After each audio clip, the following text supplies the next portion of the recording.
Donc, chers collègues, on va commencer avec cette assistance nombreuse.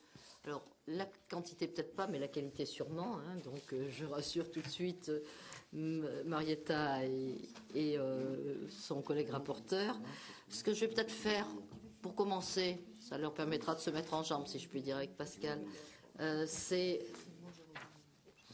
de vous dire, donc, nous avons nommé des rapporteurs pour information, donc Arnaud Leroy sur le 7e programme d'action pour l'environnement, et puis alors un groupe, Christophe Carèche, Bernard de Flessel, Michel Herbillon et Jérôme Lambert, sur l'Union européenne et le G20. Donc voilà, ce sont des sujets qui nous iront tous très bien. Et puis donc maintenant, je vais passer, même si le cinéma ne passionne pas aujourd'hui, mais j'allais dire, il y a un autre genre de spectacle qui se tient tout de suite en plénière, me semble-t-il. Nous allons passer donc la parole à Marietta Caramanli et Rudy Sall sur le financement du cinéma européen, dont moi j'ai beaucoup entendu parler à Bruxelles, et ils sont très attentifs à ce que vous allez nous dire. Bon, merci Madame la Présidente. Écoutez, mes chers collègues et l'ensemble de la commission et administrateurs qui travaillent au sein de cette commission. Alors bon, pour vous dire que peut-être c'est pas l'actualité d'aujourd'hui, jour J, puisqu'il y a effectivement un débat très important aussi dans l'hémicycle, mais je dirais c'est une actualité récente, ancienne et récente à la fois, tout le débat autour du cinéma.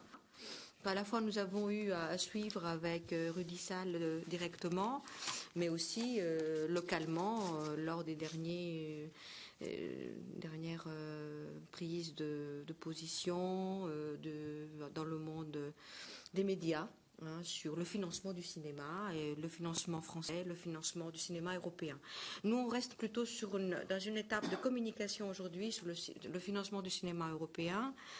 Cette communication vocation à être un rapport d'étape dans un contexte à la fois juridique incertain que nous évoquerons et qui nous amènera effectivement à revenir sur le sujet puisque nous attendons un certain nombre de positionnements au niveau de la Commission européenne. Ça s'inscrit aussi dans un contexte où plusieurs succès importants du cinéma français dans toutes ces dernières années qui ont montré qu'un cinéma français existait, mais aussi un cinéma européen de qualité et qui remporte les faveurs des jurys et du public. Nous pouvons citer deux exemples, celui des artistes et celui d'Amour. Des artistes de Michel Hazanavicius et puis Amour de Michel Haneke, qui ont connu vraiment un grand succès. Alors, qu'est-ce que le cinéma européen? Je pense que évoquer le cinéma européen pose la question de ce qu'il représente et ce qu'il est aujourd'hui. Nous pensons qu'il existe une culture et une histoire européenne que nous souhaitons affirmer, qui transparaissent dans les films européens, que la notion du cinéma européen n'existe pas en elle-même, car il n'existe ni industrie cinématographique européenne, ni politique européenne cinématographique, que cette existence peut s'appréhender à travers trois éléments. Outre le critère artistique, sont identifiables, je dirais, les récompenses artistiques primant les films européens, les critères d'attribution des aides européennes et les coproductions européennes. Et puis, on peut rapidement peut-être prendre quelques éléments. D'abord, les prix. La spécificité du cinéma européen qui existe donc au travers de plusieurs prix, ainsi l'Académie du film européen, qui attribue chaque année des European Film Awards, à Malte. Et donc nous avons vu dernièrement, il y a quelques semaines, juste avant la fin de l'année, les critères juridiques et financiers. C'est-à-dire que nous sommes sur le critère juridico-financier, on peut s'interroger sur la notion de territorialité. Serait européen un film qui a été produit sur le territoire européen? Pertinente, elle n'est pas suffisante. Donc les studios américains financent des films qui sont tournés en Europe et ceux-ci ne sont pas pour autant considérés comme des films européens. Pour qu'un film donc soit considéré comme européen, il faut qu'une partie des capitaux qui le financent soit d'origine européenne, que le réalisateur ou une partie des personnels qui travaillent à sa réalisation soit également européen, Et cette grille donc d'analyse permet d'identifier le film, un film européen, selon les critères d'attribution de financement mis en place par le Fonds hors image du Conseil de l'Europe, puisque l'un des critères obligatoires pour obtenir une aide sélective réside justement dans le fait d'être un film européen. Après, il y a tout le volet de la coproduction. Au sein de l'Union européenne, donc les films européens sont majoritairement des films issus des coproductions.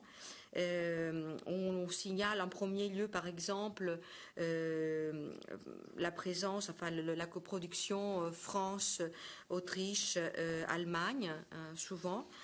Mais l'identité européenne du cinéma s'appréhende aussi pour partie à travers donc la collaboration des acteurs de l'industrie cinématographique et parallèlement au travers de la circulation des films au sein de l'espace communautaire. Après, enfin, il y a un enjeu politique et économique. Donc, au-delà de la définition, c'était nécessaire de l'appréhender aujourd'hui parce que c'est là-dessus que se base aussi, à un moment donné, la Commission européenne pour décider le financement européen. Je pense que, au-delà de la définition, il y a aujourd'hui un enjeu à la fois politique et économique. Pourquoi? Parce qu'une partie des négociations actuelles entre certains gouvernements des États membres, dont la France, et la Commission européenne aborde de façon indirecte cet enjeu. Selon certains, les films européens ne circuleraient pas suffisamment entre les États membres et les marchés nationaux fragmentés, empêcherait justement de fait une concurrence libre et parfaite entre cinémas nationaux sur le territoire européen. Et donc cela traduit, nous semble-t-il, une dimension économique vue de façon minimale, car réduisant le traitement des industries de la culture, de l'imaginaire à une question de concurrence interne et non à une politique européenne de valorisation et de partage de la créativité entre les États et d'exportation même du cinéma européen. Et cela traduit aussi une tendance de vision, de politique commerciale dans le domaine des arts et de la culture, vue comme un support à la culture et aux productions européennes. Donc, se tromper à ce niveau de débat pourrait avoir une seule conséquence, d'ouvrir plutôt davantage nos marchés à la concurrence américaine, asiatique, indienne, qui sont bien présents, sans pour autant créer une concurrence artificielle entre cinémas nationaux et qui n'a aucune raison d'exister, car la diversité des approches territoriales et artistiques est à l'origine même de leur complémentarité. On notera ici que la part du marché des films français est estimée à 40,6% sous les 11 premiers mois de 2012 et les films américains de 49%. Donc soit une progression de 3,6% par rapport à l'année 2011. Par ailleurs, et aussi étonnant que cela puisse paraître, l'identité du cinéma européen réside dans la coexistence d'industries cinématographiques nationales fortes. Et justement, dans le projet de révision de la communication de la Commission sur les aides en faveur des œuvres cinématographiques et autres œuvres audiovisuelles, communément appelées communication cinéma, est présenté par la Commission européenne en 2012. Et c'est pour cela, donc, avant de passer la parole à Rudy, je voulais juste insister sur deux éléments. D'abord, dans le projet de la Commission dit communication cinéma, ce projet, il est maintenu en l'état. Et s'il est maintenu en l'état, aujourd'hui, il continuerait à faire peser un risque majeur sur la pérennité des industries cinématographiques nationales. L'inquiétude manifestée par un certain nombre d'États membres, dont la France, sur les conséquences que le projet pourrait avoir sur le maintien des savoir-faire techniques sur le territoire respectif des États membres, a conduit le commissaire en charge de la concurrence, vice-président de la Commission, à demander à ses services de travailler à l'élaboration d'une révision du projet en mars 2012 et soumis à consultation publique. Seulement, en l'état, la communication de 2001 réglemente la compatibilité des aides d'État avec des règles de la concurrence en vigueur dans le traité. Et elle dispose que l'aide doit être destinée à un produit culturel. Donc elle offre également la possibilité pour un producteur de dépenser 80% des aides à la production sur le territoire de l'État membre. Elle précise que l'intensité de l'aide doit être limitée à 50% du budget de production. Donc néanmoins, l'intensité de l'aide peut être supérieure pour les films dits difficiles ou un petit budget. Alors donc le projet de révision présenté en 2012 propose de maintenir l'intensité de l'aide, voire de l'augmenter pour des productions transfrontalières. Mais en revanche, il limite la possibilité pour un producteur de dépenser l'aide sur un territoire donné à 100% de l'aide accordée, et ce qui revient donc de fait à limiter la territorialisation des aides à 50% du budget de production. Donc ces nouvelles règles inquiètent les professionnels du secteur à juste titre. En premier lieu, le cinéma, c'est un secteur aidé dans lequel les États membres sont impliqués par différents types d'aides, de financement. Donc réduire la possibilité pour l'État, pour un État quel que soit, de dépenser sur son territoire une partie des aides reviendrait à la fois à réduire l'intérêt d'investir sur un territoire et par là même donc de défendre des emplois.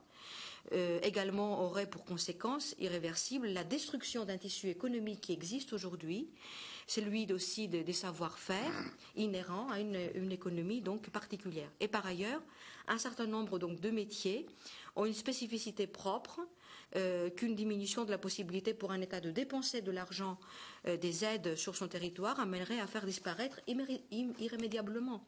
Donc, pour évoquer donc ces enjeux, nous allons procéder. Bien sûr, dans ce rapport communication, il y a à la fois une analyse du financement que nous avons effectué du financement européen du cinéma et je dirais avec sa complexité aussi, et puis voir aussi un peu la fragilité de son écosystème. Alors, je vais passer peut-être la parole à Rudy pour nous parler un peu du financement européen du cinéma. Et puis, peut-être à la fin, présenter un petit peu l'exemple du financement français, du cinéma français et européen dans ce dispositif.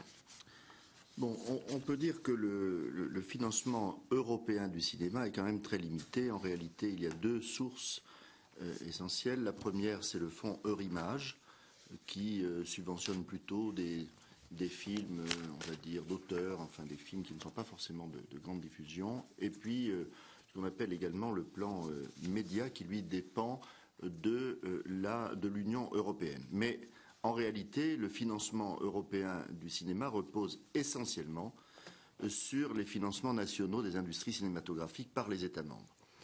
Or, outre le projet de révision de communication cinéma, des incertitudes importantes pèsent sur la pérennité du système de financement français du cinéma.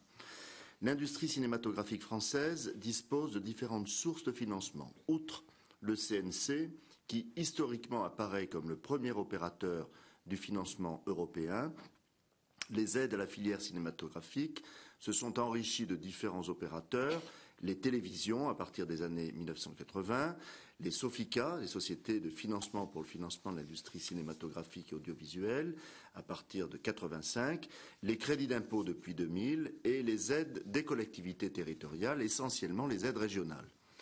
En dehors des sociétés de production, les diffuseurs, c'est-à-dire les chaînes de télévision, sont le principal contributeur financier au secteur. Leurs obligations légales en matière de financement du cinéma reposent sur le préachat de droits de diffusion des films ou bien la participation par le biais de leurs filiales à des sociétés de coproduction. Le CNC participe à la création cinématographique par le biais d'aides automatiques et sélectives. En 2011, la totalité des aides, tous secteurs confondus, production et distribution, s'élevait à plus de 281 millions d'euros. Le principe de ces aides a par ailleurs été validé par la Commission jusqu'en 2017. Les ressources du CNC reposent sur un principe simple: la distribution finance la production. Or, des incertitudes juridiques pèsent sur la pérennité de ces ressources du fait de la réglementation européenne. Une possible révision de la chronologie des médias, ainsi que l'absence de validation de la taxe sur les fournisseurs d'accès à Internet, principale ressource de l'établissement public. La taxe la plus ancienne, créée en 1948, la taxe spéciale additionnelle, la TSA, taxe affectée sur la billetterie des salles de cinéma, est menacée du fait de la révolution numérique en cours. Cette taxe repose en effet sur le respect de la chronologie des médias. Par chronologie des médias, on entend le fait que la diffusion des œuvres audiovisuelles correspond à une réglementation rigide en France qui se comprend parfaitement à l'aune du principe du financement européen du cinéma. Un film est diffusé en premier lieu dans les salles. Les salles de cinéma disposent de la distribution exclusive des œuvres cinématographiques. Ce principe d'exclusivité contribue à la notoriété des œuvres et au bout de 4 mois, le film peut être diffusé à la télévision ou sous d'autres formes de support. Un assouplissement des règles en la matière, notamment en termes d'expérimentation, a été proposé par la Commission, qui n'a pas été sans alerter les professionnels du secteur. Lors des auditions que nous avons menées, les services de la DG Connect nous ont donné l'assurance que la Commission n'avait pas l'intention de légiférer en la matière et que chaque État membre était libre de respecter la réglementation qu'il entendait appliquer en la matière. Néanmoins, certaines expérimentations pourraient être menées afin de concilier accessibilité et diffusion des films sans que pour autant la chronologie des médias soit véritablement en danger.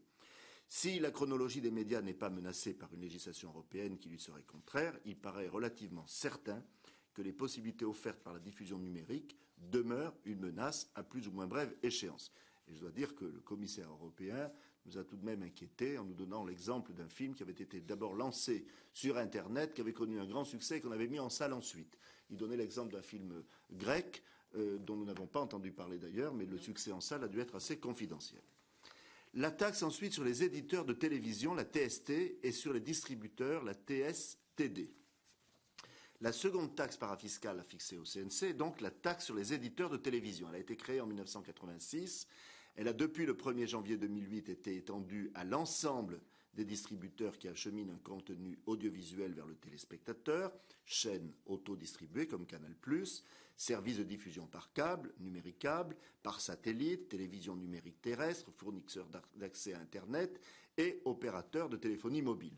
Le taux applicable est compris entre 0,5 et 4,5% de l'assiette taxable. La taxe la plus importante en volume et en progression est la taxe sur les distributeurs qui a été étendue aux fournisseurs d'accès à Internet. Votée par le Parlement en loi de finances de 2011, l'autorisation de la prélever n'a pas encore été accordée par la Commission du fait d'une assiette trop large. Effectivement, les fournisseurs d'accès fournissent beaucoup de choses, des films notamment, mais pas que des films. Actuellement, les discussions sont en cours auprès des services de la Commission pour autoriser cette taxe. Lors des entretiens que nous avons menés avec les services le 5 décembre dernier, nous n'avons pas reçu une réponse hostile au principe de cette taxe. Les discussions actuelles conduites par le gouvernement ne portent donc pas sur le principe de la taxe, mais sur son assiette, qui est jugée effectivement trop large, comme je vous le disais à l'instant, assise sur le chiffre d'affaires des fournisseurs d'accès. Et donc, selon la Commission, évidemment, il faudrait revoir cette assiette de façon à pouvoir taxer les fournisseurs uniquement sur la diffusion des films et pas sur le reste. Or, malgré ces incertitudes, il faut souligner que le cinéma français est indéniablement un acteur important du rayonnement culturel européen. Les succès récents, d'ailleurs, en nombre d'entrées et de nombreux films en témoignent, outre les compétences internationales, les récompenses internationales ou nationales auxquelles Marietta a fait allusion tout à l'heure. Tout d'abord, quelques chiffres. La France est le premier producteur de films en Europe. En 2009, les films d'initiative française représentent 20% des 893 longs métrages européens. La production française devance la production espagnole, 151 films par an, et la production anglaise, 139 films par an. Dans le cas de la production anglaise, d'ailleurs, les données doivent être évaluées avec prudence, car sont comptabilisés comme films britanniques des films intégralement produits par des sociétés américaines au Royaume-Uni. La France est également le premier coproducteur européen. Selon les chiffres fournis par le CNC, 88% des films coproduits en 2011, 106 sur 120, l'ont été avec des partenaires européens. Les 5 premiers partenaires de la France dans les coproductions sont tous européens. Il s'agit de la Belgique, l'Allemagne, l'Italie, le Luxembourg et l'Espagne. Sur ces 120 coproductions, 60 sont des films d'initiative européenne, Venant chercher en France plus de 20% de leurs financements totaux, ces coproductions ont représenté 53 millions d'euros sur un investissement total de 260 millions d'euros en 2011. Le cinéma français rencontre également un succès indéniable à l'exportation, selon les chiffres fournis par Unifrance. L'année 2012 présente un record de fréquentation pour le cinéma français à l'international, avec un total de 84,2 millions d'entrées. Elle s'explique en premier lieu par le succès singulier de 3 films, The Artist, 13 millions d'entrées, Intouchable, 31 millions d'entrées, et Taken 2, 46 millions d'entrées.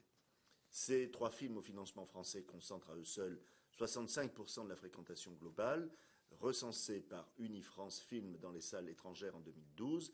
Intouchable s'impose actuellement comme le plus grand succès en langue française.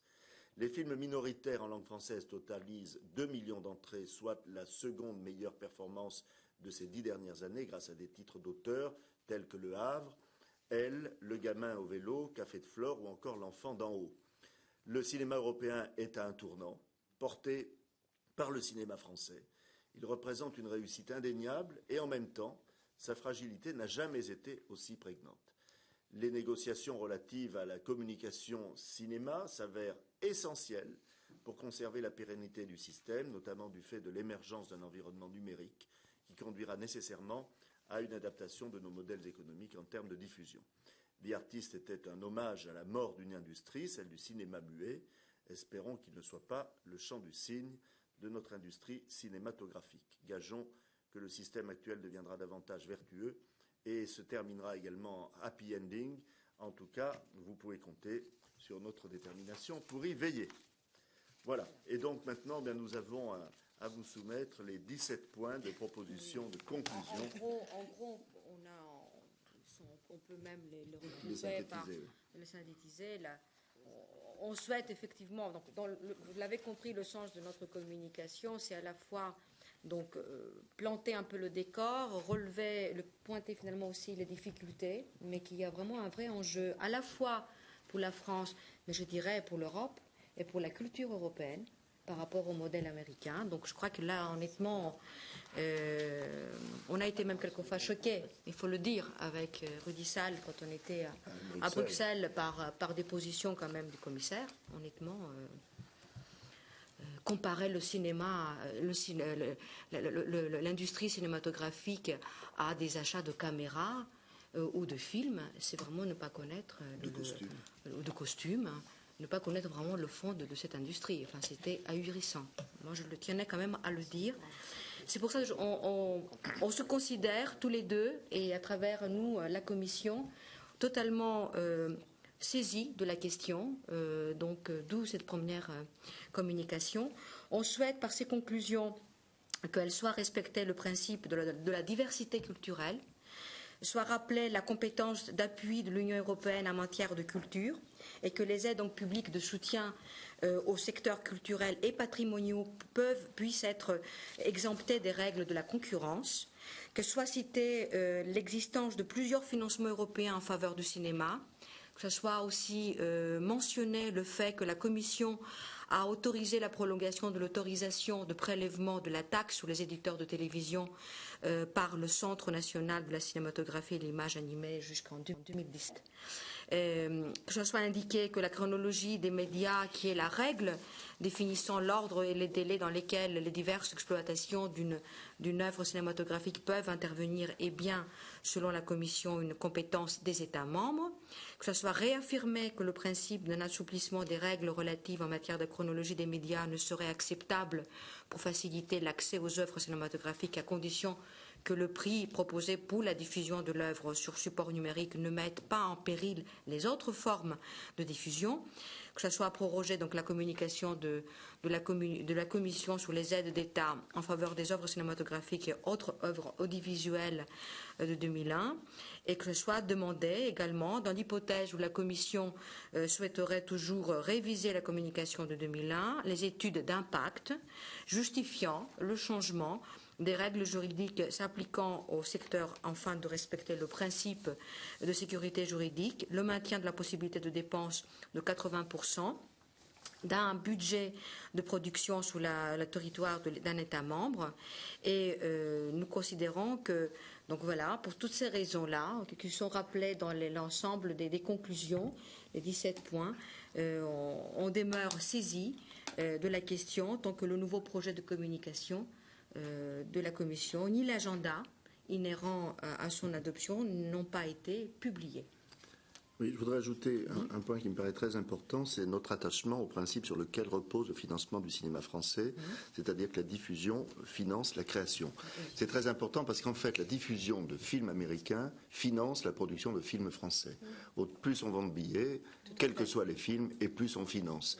Et c'est ce qui a permis d'ailleurs de sauver le cinéma français. Et ce qui a permis aussi de faire en sorte que le cinéma français aujourd'hui soutienne le cinéma européen. Parce que la plupart des cinémas italiens, espagnols, etc., se sont effondrés. Notamment, il y a eu un problème qui a des conséquences terribles sur le cinéma espagnol, avec l'augmentation de la TVA sur le cinéma en Espagne.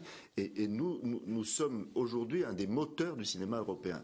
Et nous avons eu beaucoup de mal à faire passer cette image lorsque nous avons été reçus par la DG Concurrence à Bruxelles, parce qu'on avait l'impression qu'on était 2 députés français qui venaient simplement soutenir le cinéma français scrognonieux, ce qui n'était pas du tout notre vision des choses, et on n'a pas eu beaucoup l'occasion de pouvoir convaincre le commissaire, le vice-président de la Commission, qui était totalement sourd à nos propositions, alors qu'il est espagnol, en disant mais moi je suis espagnol, je suis pas français, etc. On avait vraiment l'impression de parler à quelqu'un qui ne connaissait rien au sujet, qui était simplement mobilisé par ses compétences qui sont la concurrence, et lesquelles évidemment nous partageons sur le plan européen, mais là on est quand même dans le cadre de la diversité culturelle sur un sujet qui est totalement différent et qui doit connaître un certain nombre de dérogations. Et d'ailleurs, on tient à rappeler aussi clairement que la Commission a autorisé la prorogation de l'autorisation des régimes d'aide cinématographique et audiovisuelle accordés par le CNC jusqu'en 2017. Donc nous avons encore un petit peu de temps pour agir, mais il faut mettre une pression terrible parce qu'on sent bien que le vent ne va pas dans notre sens et que finalement à Bruxelles, si le cinéma européen disparaît, mon Dieu, c'est pas un drame. Merci à vous. Jérôme Lambert a une question. Moi, j'en aurais aussi. Oui, un petit commentaire. Moi, j'ai été intéressé par cette communication. Elle nous apporte des éléments d'information utiles à la compréhension des enjeux et de la situation. Mais petit commentaire et petite question peut-être. On voit à travers votre rapport, il s'est rappelé en tout cas, les sommes très importantes qui sont consacrées en France, pour l'instant j'évoque la France, à la production cinématographique. Et moi je trouve qu'il aurait pu être intéressant, mais je vous le dis, c'est pas l'objet de votre rapport sans doute, c'est ce que vous allez me répondre, mais il aurait été intéressant de savoir comment se répartissait l'usage de ces fonds de 1,39 milliard d'euros pour 272 films, j'ai noté dans votre communication, en 2011. 1,39 milliard d'euros. Alors évidemment, en disant ça, en vous demandant comment se répartissent l'usage de ces fonds, je fais allusion aux rémunérations de certains comédiens, car à l'occasion du débat qui a eu lieu lors des esclandres de M. Depardieu, on a appris que certains comédiens, il y a eu des comparaisons qui ont été faites, on a appris que certains comédiens français percevaient des rémunérations proportionnellement bien plus importantes dans le budget des productions, en tout cas, que les comédiens étrangers, y compris américains, d'ailleurs. C'était en France, semble-t-il, qu'il y avait vraiment... alors, de l'argent public, certes, nécessaire, indispensable, je rejoins tout à fait toutes vos conclusions, mais son usage mériterait d'être mieux évalué, peut-être. Car s'il n'y a pas de cinéma sans comédien, on peut penser que parfois c'est quand même trop c'est trop en matière de rémunération, quand on voit d'ailleurs des fortunes accumulées, alors que beaucoup de comédiens, eux, restent à la porte et vont pointer au chômage, on va dire, ou en tout cas vivent de leur système d'allocation et pas forcément très bien. Voilà ce que je voulais dire et commenter. Merci Jérôme. Alors à mon tour de vous poser des questions, enfin de faire un petit commentaire, moi aussi, et vous poser des questions. Si ça peut vous rassurer, mais je ne suis pas sûre que ça va vous rassurer, lorsque j'étais eurodéputée, le commissaire qui était en charge de la culture effectivement, lui, son obsession, c'était tout. Il était finlandais, c'était donc de tout ramener à Nokia. Donc pour lui, la culture, c'était Nokia. Et à cette époque-là, il y avait effectivement un film qui avait un grand succès international, qui était un film de son pays, enfin d'un auteur de son pays, qui était L'Homme sans passé. Et je suis contente de voir qu'aujourd'hui, Le Havre, qui a été fait par le même auteur, mais sous label français, fait partie de la liste que vous avez citée, et c'est un merveilleux film d'ailleurs. Je crois que ça en dit long sur effectivement la façon dont, en général, la logique européenne traite la culture. Donc je pense qu'il faut qu'on continue à faire un front culturel large. Et du coup, j'allais poser une question, mais vous y avez en partie, Rudy, en partie répondu, en disant malgré tout, le système français résiste. Au moment même, il me semblait que l'espagnol résistait pas mal, mais les inquiétudes arrivent. Et au moment où le cinéma italien ou le cinéma allemand, qui ont été des grands cinémas, sont en grande difficulté. Donc là, quels sont les autres mécanismes que mettent les autres États en place qui ne protègent pas justement le 7e art, si je puis dire. Ça, c'est une question. Et est-ce que du coup, on ne peut pas trouver des alliés face à notre commissaire féru de concurrence et sans doute de blockbuster et encore, pour essayer d'avoir peut-être des propositions qui vont tout à fait dans le sens de ce que vous faites, mais qui réinterrogent peut-être les institutions. Puis ma deuxième question, là, elle vient d'une forme de cinéma que vous n'avez pas du tout citée. Moi, je suis d'une ville qui s'appelle Clermont-Ferrand, qui gère un festival de court-métrage qui chaque année attire, alors ce ne sont pas les mêmes certes, mais plus de spectateurs que le festival de Cannes. Le court-métrage est très vivace en Europe, en particulier dans les pays qui sont entrés récemment. Moi, j'ai eu l'occasion d'aller à Riga, par exemple, suivre le festival de court-métrage. Et bien entendu, le court-métrage voit, depuis quelques années, les quelques moyens qui lui ont été alloués, aussi bien d'ailleurs au niveau européen qu'au niveau français, extrêmement rognés. Au niveau des régions aussi, ils avaient l'habitude de se retourner aussi vers les régions. Or, c'est une forme très particulière. Là, en général, je me permets de le dire pour prolonger ce qu'a dit Jérôme Lambert, les comédiens, ils sont bénévoles. Donc, là, y compris quand ils ont des grands noms, et donc cette forme très particulière qui permet, en particulier à la créativité de gens débutants, il y a quelques grands noms du cinéma actuel qui n'auraient jamais pu avoir le prix l'étrier s'ils n'étaient pas passés par le court-métrage. Jeunet Caro, pour reprendre l'exemple que je connais le mieux moi personnellement, mais il y en a plein d'autres. Donc, de ce point de vue-là, est-ce qu'il n'y a pas aussi à peut-être interroger sur cette forme particulière qu'est le court-métrage? Voilà, je vous remercie. Bon, à ce stade de nos travaux, on est resté dans la généralité, on n'est pas encore... et donc d'ici la fin de notre rapport, le court-métrage fera partie de nos préoccupations et on sera en mesure, au moment de la publication du rapport, d'être plus disert sur le sujet. Pour ce qui concerne les financements, le CNC tout à fait... enfin, on a mis en place un système en France qui est parfaitement transparent et qui repose sur une taxe, sur une billetterie qui est elle-même extrêmement transparente. Ce qui n'existe pas dans d'autres pays européens, où il y a une billetterie aussi scrupuleuse que nous l'avons en France, c'est le cas en Italie et même en Allemagne.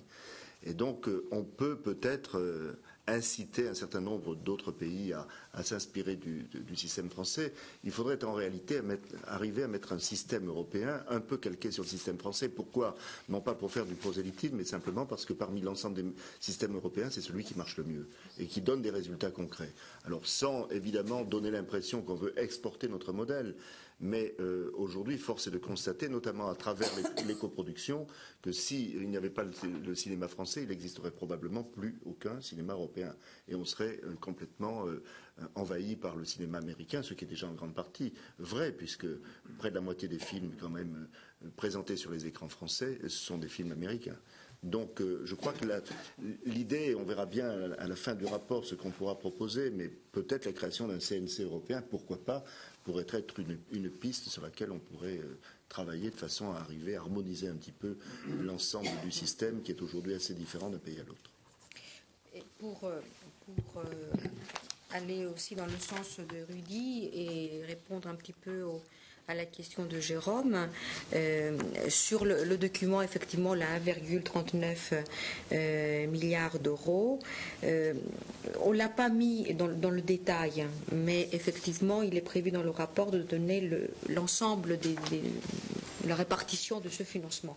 Hein, on l'a sous les yeux.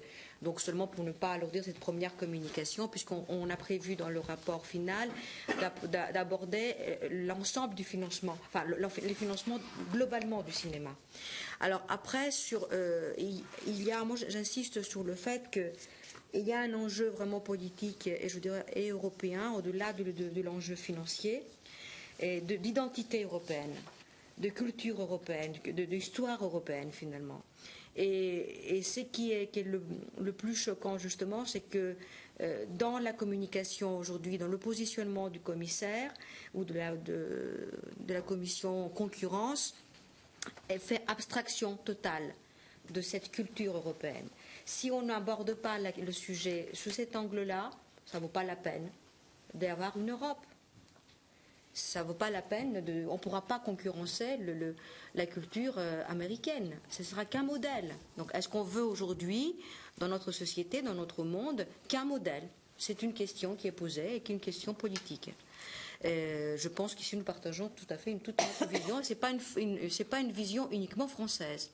Cette vision, elle est partagée aussi non seulement par les acteurs dans ce milieu-là, mais aussi par d'autres pays.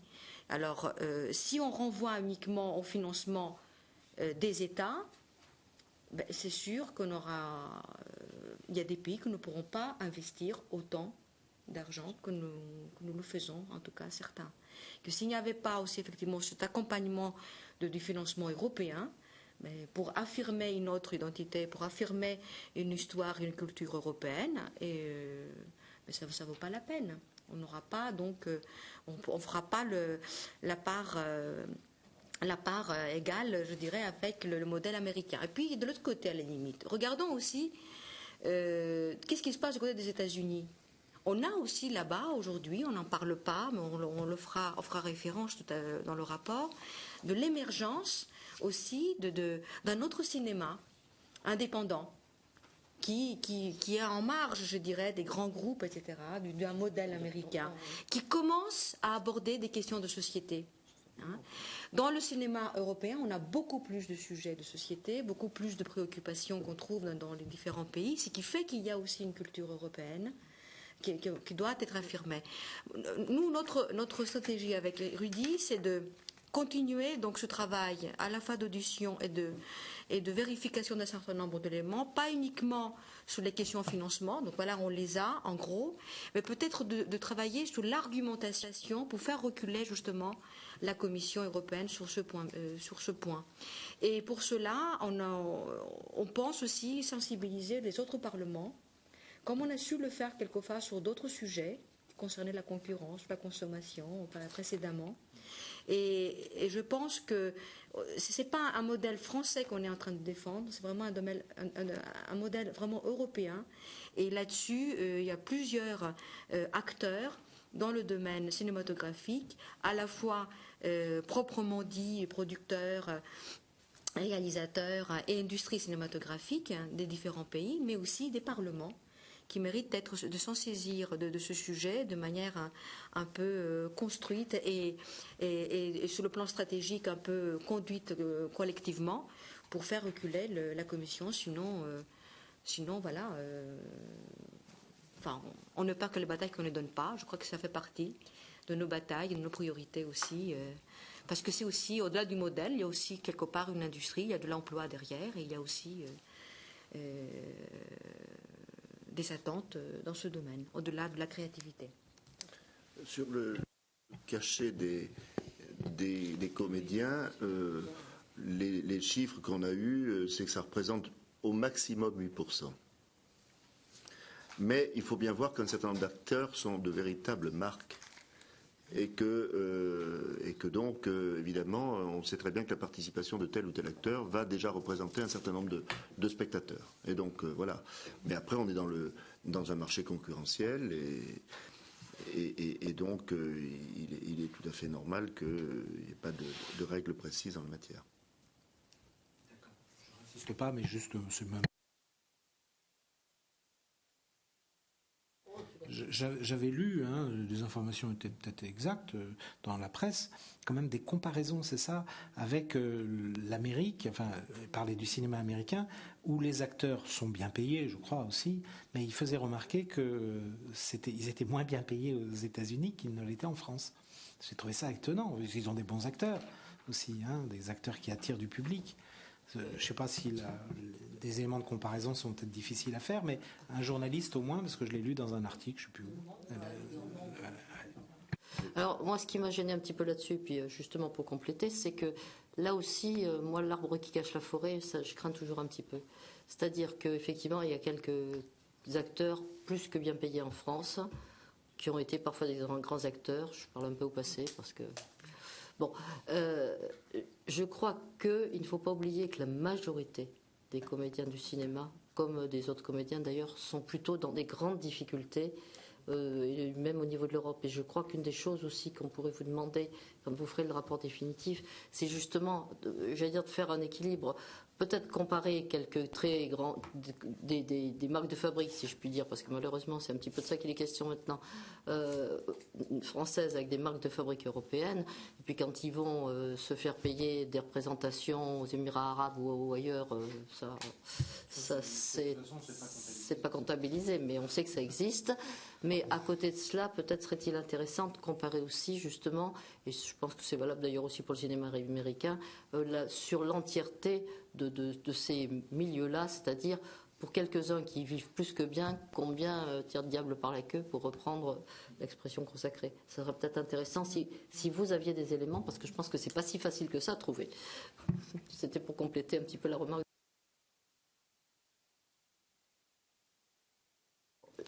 Oui, Joachim. Beaucoup de ce qui a été... Enfin, je voulais évoquer aussi, pardon, la question... Excuse-moi Jean-Luc, j'ai eu un moment de... Non, c'est bon. Non, mais on a bien compris le danger, effectivement, de laisser disparaître l'exception culturelle française. Moi, je suis aussi très attaché, parce que s'il n'y a pas d'exception culturelle, on ne pourra pas non plus parler ensuite de francophonie, de défendre la francophonie, parce que ça passe aussi par le cinéma, même si si ailleurs c'est traduit ou si ça peut être aussi sous-titré. Enfin, je pense aussi que c'est un élément important de notre culture et qu'il faut absolument la défendre. Enfin, moi, je suis aussi convaincu, comme ce qui a été dit, par rapport à la question des cachets de certain nombre d'acteurs qui posent problème par rapport aussi à la perception aussi du cinéma. Et à mon avis, il y a aussi beaucoup de films qui sont faits avec des inconnus qui font aussi des belles recettes. Et donc, il y a aussi sans doute... je ne pense pas que le libéralisme dans ce domaine-là soit aussi la bonne solution. Il y a peut-être aussi moyen de réguler. Enfin, je ne sais pas bien. Mais donc, si j'ai bien compris, la demande actuelle des professionnels, c'est aussi d'augmenter les plafonnements d'aide, donc via la fiscalité. Et donc ceci deviendrait caduc si la directive était adoptée telle qu'elle est proposée, c'est bien ça. Donc je pense aussi qu'il faut... Enfin, c'est pas envisageable de permettre un subventionnement plus important sans garantie que ces fonds bénéficient à l'industrie française. Et je pense aussi donc la position française, c'est bien de protéger les droits d'auteur et puis faire attention à l'évolution très très libérale qui est donc prônée par la commissaire, avec une libre circulation des contenus. Et bon, je pense que déjà ces contenus-là circulent sur beaucoup de plateformes. Alors je me posais la question aussi de la taxation qui est envisagée sur les supports vierges qui pourraient venir financer cette culture. Est-ce qu'il y avait des éléments là-dessus? Il n'y a pas de taxation prévue. Non. Oui, c'est ça, ouais.